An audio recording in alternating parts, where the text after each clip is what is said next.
தமிழ் மக்களை மகிழ்வித்து மகிழ்விப்பது என்னது மகிழ்வித்து மகிழ் அப்படின்ற ஒரு கான்செப்டில் நம்ம செயல்பட்டுருக்கோம். அதனால் இன்றைக்கி முக்கியமான தலைப்பு என்னன்னு பார்த்தீங்கன்னா, தேர்தல் நேரத்தில் ராகுல் காந்தி அவர்கள் கட்டாக்கட் கட்டாக்கட் டக்கா டக் டக்கா டக் டக்கு டக்கு டக்கு அப்படின்னு ஏதோ ஒன்று வரும்னாரு.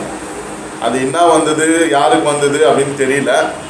ஆனால் கள்ளக்குறிச்சியில் கட்டாக்கட் கட்டாக்கட் டக்கா டக் டக்கா டக்குன்னு அந்த கிட்டத்தட்ட 25 வருஷமாக சாராயம் காய்ச்சலாம் ஒரு திமுக காரன், மறைமுகமாகவோ நேரடியாகவோ தொடர்பில் இருக்கிறவன்.